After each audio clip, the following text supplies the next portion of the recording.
తెలుగు ఇండస్ట్రీలో అగ్ర హీరోలైన బాలకృష్ణ, చిరంజీవి సినిమాలు ఒకే రోజు వస్తున్నాయంటే ఆ ఫైట్ వేరే లెవెల్‌లో ఉంటుంది.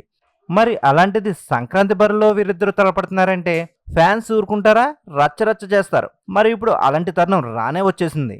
2025 సంక్రాంతికి రామ్ చరణ్ హీరోగా నటించిన 'గేమ్ చేంజర్'తో పాటు బాలకృష్ణ హీరోగా నటించిన 'డాకు మహారాజ్', వెంకటేష్ గారు నటించిన 'సంక్రాంతికి వస్తున్నాం' సినిమాలు వచ్చాయి. ఈ 3 సినిమాల్లో రామ్ చరణ్ 'గేమ్ చేంజర్'ది పైచేయి అవుతుందని అందరూ అనుకున్నారు.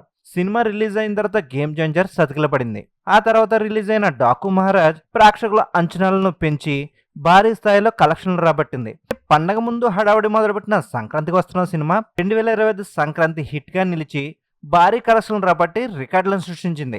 'సంక్రాంతికి వస్తున్నాం' సినిమాలో క్లైమాక్స్ లో అనిల్ రావుపూడి 2026 సంక్రాంతికి మళ్ళీ కలుద్దామంటూ ఒక ట్విస్ట్ అది ఇచ్చాడు. మరి దీన్ని బట్టి చూస్తుంటే అనిల్ రావుపూడి చిరంజీవి సినిమా కన్ఫర్మ్ అయింది. మొన్నే ముహూర్తం షాట్ ను కూడా ఫినిష్ చేశారు. అయితే 'సంక్రాంతికి వస్తున్నాం' సినిమాతో పండగని వన్ సైడ్ చేసిన అనిల్ రావుపూడి చిరంజీవి మూవీ సైతం వార్ వన్ సైడ్ అవుతున్నట్లు పరిస్థితి కనిపిస్తుంది. కానీ తాజాగా అందుతున్న సమాచారం ప్రకారం అదే సంక్రాంతికి బాలయ్య నటిస్తున్న 'అఖండ 2' సినిమా సైతం విడుదల కాబోతుంది.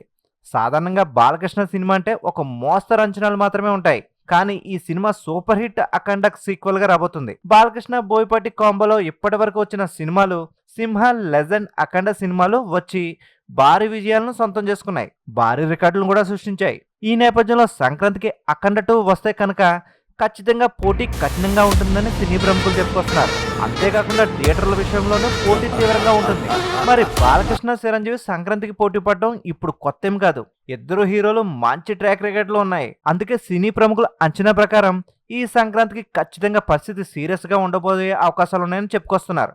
మరి సినీ ఇండస్ట్రీలోనే ఎంత హైప్ కొనసాగుతుంటే సంక్రాంతికి వచ్చే సినిమాపై తెలుగు ప్రేక్షకుల్లో అంచనాలు మినిమం ఉంటాయి. ఆ అంచనాలను అందుకోవడం కోసం మేకర్స్ చాలా గట్టిగానే ప్రయత్నాలు చేస్తున్నారు. సంక్రాంతికి ఇంకా చాలా సమయం ఉంది కాబట్టి ఆ లోపు 2026లో మరో 2 సినిమాలు బాక్సాఫీస్ వద్ద సందడి చేయడానికి సిద్ధమవుతున్నాయి.